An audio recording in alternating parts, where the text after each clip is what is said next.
Assalamualaikum dan selamat sejahtera kepada semua pengguna-pengguna Manol di luar sana. Okey, berjumpa lagi kita dalam segmen Sembang-Sembang Manol bersama pengguna.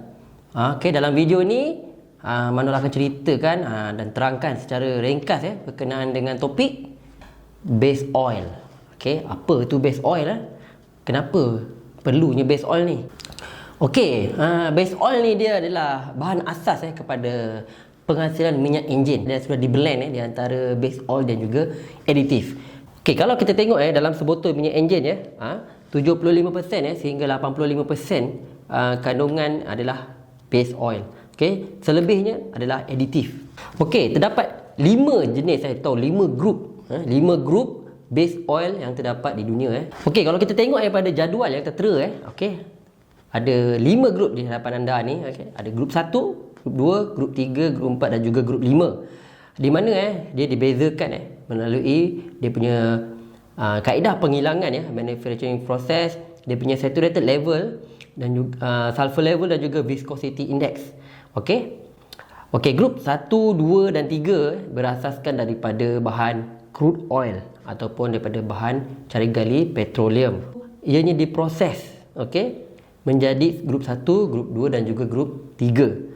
Okey, grup 1 grup 1 dia punya kaedah penghilangan adalah menggunakan kaedah solvent refining di mana dia punya saturated level ataupun dia punya purity level adalah di bawah 90%. Okey, dan dia punya sulfur level lebih daripada 0.03%. Manakala dia punya viscosity index adalah 80 hingga 120. Okey, ini adalah contoh base oil grup 1 Kalau kita tengok dia punya warna kekuningan sedikit nampak tak? Purity level dia ada di bawah 90%. Base oil group 1 merupakan base stock yang terbanyak, merangkumi kira-kira 90% daripada base stock yang ada di dunia. Okey, kita beralih kepada group 2. Kalau kita tengok group 2 pada jadual ni tersebut, kita tengok dia punya proses adalah dipanggil proses hydroprocessing ataupun hydrocracking. Di mana proses tu better daripada group 1. Purity level lebih daripada 90%. Dan dia punya sulfur level rendah, 0.03%. Tetapi dia punya viscosity index dia adalah sama, itu 80 hingga 120. Kelebihan dia adalah dia punya purity level. Purity level dia 90%, lebih daripada 90%. Okey.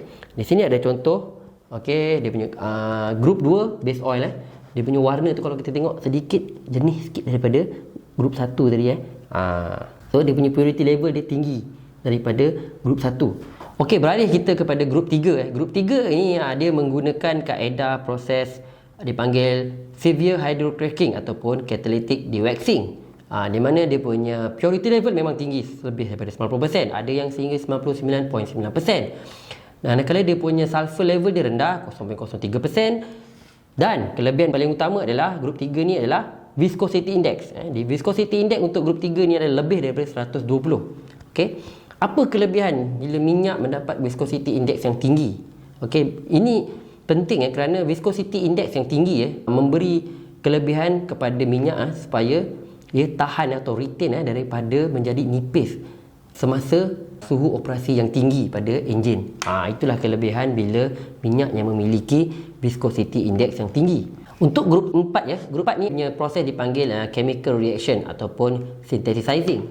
Ianya dipanggil polyalpha olefins ataupun PAO. Manol Elite 5W40. Elite 5W40 menggunakan minyak base oil daripada grup 4 iaitu PAO punya base oil. Kita boleh tengok pada gambar yang Manol tunjukkan ni. Kalau tengok gambar ni, kita tengok dia ada base oil. Kita tengok jernih base oil yang digunakan pada untuk minyak elite ni. Kemudian kita tengok aditif yang dicampurkan ke dalam minyak enjin.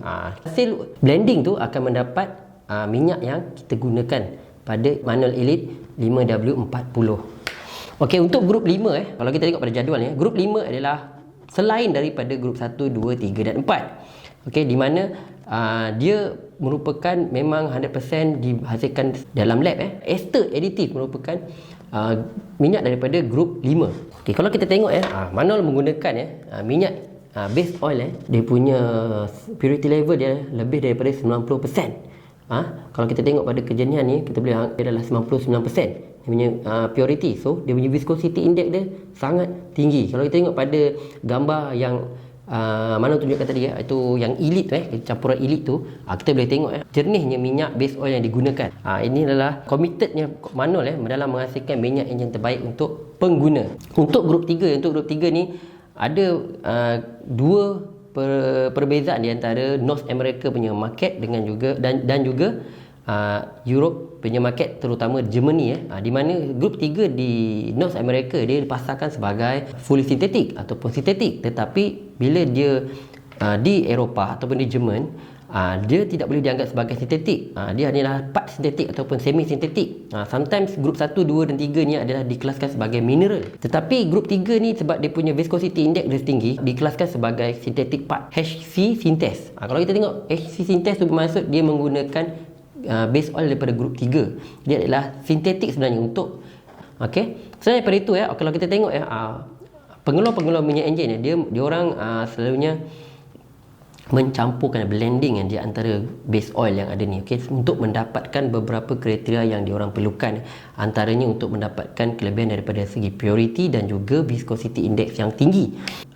Ada setengah pengeluar dia blendkan di antara grup 2 dan grup 3 untuk mendapatkan synthetic part tu dan juga ada yang mencampurkan antara grup 2 dan grup 3 dan kemudian mencampurkan grup 4 dan grup 5 untuk mendapatkan synthetic part tersebut. Sebab grup 4 dan grup 5 ni selalunya digunakan sebagai aditif di dalam minyak enjin. Okey, setakat itu saja untuk celoteh teknikal base oil Manol. Kita akan jumpa di next segment. Kita akan bincangkan berkenaan dengan aditif. Sehingga kita jumpa lagi di lain waktu Okey, jangan lupa beli produk Manol, dapatkan daripada bengkel-bengkel Manol Malaysia yang authorized. Okey, hashtag stay at home Manol Malaysia. Kita jaga kita mesti menang lawan COVID-19. Okey, Assalamualaikum dan salam sejahtera.